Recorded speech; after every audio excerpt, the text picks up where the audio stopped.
hello लोगोफोर भिडिअखौ नोंथांमोना जोबजासे नायबानो जाबाय বিবৃতিটো নিদিয়ে নহয় তেওঁলোকক দিয়া নাই তেওঁলোকক দিয়াটো আমি আপত্তি কৰা নাই সাংবাদিকে তেওঁলোকক সুধিলে তেওঁলোকে কথা ক'ব কিন্তু আমি যিখিনি জানিব লগা আছে সেইখিনি তেওঁলোকে এসআইটিকো দিছে এসআইটিৰ পৰা আগবাঢ়ি গৈ তেওঁলোকে আদালতো দি আহিছে 164 ষ্টেটমেণ্ট বুলি কয় তেওঁলোকে ছিংগাপুৰৰ পৰা যিসকল আহিছে তেওঁলোকে অকল এসআইটিতে ষ্টেটমেণ্ট দি শান্ত হোৱা নাই তেওঁলোকে তাতকৈও আগত গৈ আদালতৰ সন্মুখত গৈ ষ্টেটমেণ্ট দিছে সাংবাদিকৰ কোনোবা সাংবাদিকৰ কথা কয় নকয় আৰু বৰ্তমান অসমত এইটো পৰিৱেশ যে সাংবাদিকক কিবা এটা কথা ক'লে লগে লগে তাৰ এটা বেলেগ বেলেগ ধৰণৰ কমেণ্ট উলিয়াই ইফালে সিফালে গণ্ডগোল হৈ কাৰণ অসমত সেই পৰিৱেশটো বৰ্তমান নাই গতিকে তেওঁলোকৰ যিটো দায়িত্ব এসআইটিত ষ্টেটমেণ্ট দিব লাগে দিছে তেতিয়া আমি এসআইটিয়ে কৈছো এইখিনি কথা আপুনি কোৰ্টত ক'ব পাৰিবনে বোলে যাম কোৰ্টতো গৈ ষ্টেটমেণ্ট দিছে আকৌ আমি কৈছো আকৌ এবাৰ মাতিলে আহিব নাই বোলে আহিব গতিকে তেওঁলোকে তেওঁলোকৰ দায়িত্বখিনি এতিয়ালৈকে পালন কৰিছে আজি গোটেইকেইজন আহি গ'ল ৱাজিদ বুলি এজন আছিলে তেওঁ মাত্ৰ অহা নাই বাকী গোটেই 10 জনে আহিলে গতিকে তেওঁলোকে আদালতত গৈ নিজৰ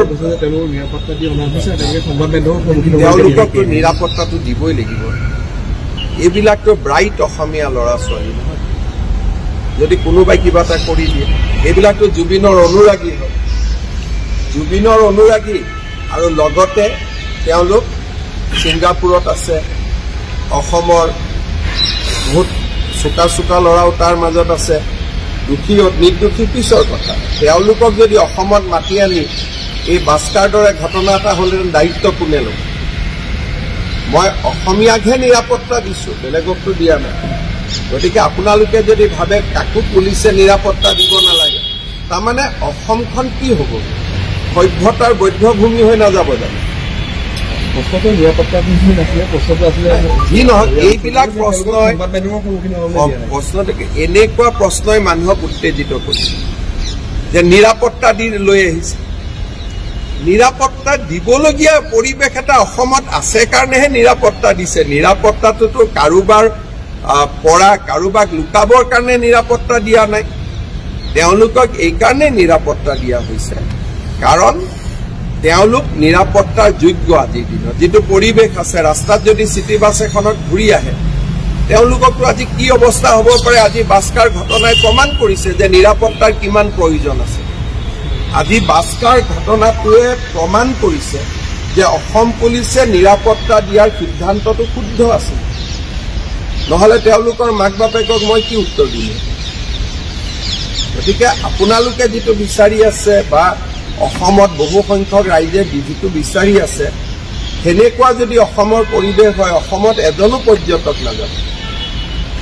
অসমত কোনো মানুহে নাযাব যে ইয়াতে গ'লে এনেকুৱা ঘটনা হ'ব পাৰে আজি যিটো বাক্সাত হৈ আছে আৱেগিক হৈ আছে কিন্তু যদি কিবা কাৰণত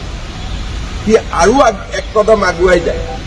এতিয়াও মই নাজানো যদি কোনোবা জেলৰ ভিতৰত হৈ যায় 5-6টা মানুহকে মাৰি পেলাই গুচি আহে কেনেকুৱা অসমৰ কি হ'ব কালিৰ পৰা বস্তুটো জুবিন গাৰ্গতো নাথাকিব কালিৰ পৰা বস্তুটো অসমৰ ওপৰত আহি যাব যে অসমৰ মানুহে নিজৰ অসমীয়াৰ ওপৰতে ছিংগাপুৰৰ পৰা আহিছিলে ষ্টেটমেণ্ট দিবৰ কাৰণে আৰু ছিংগাপুৰৰ পৰা অহা অসমীয়া মানুহকেইজনক এনেকুৱা গতিকে এইখিনি দায়িত্বটো পুলিচৰ থাকিবই লাগিব ন পুলিচে যদি মিনিমাম দায়িত্ব পালন নকৰে কেনেকৈ হ'ব কিন্তু তেওঁলোকে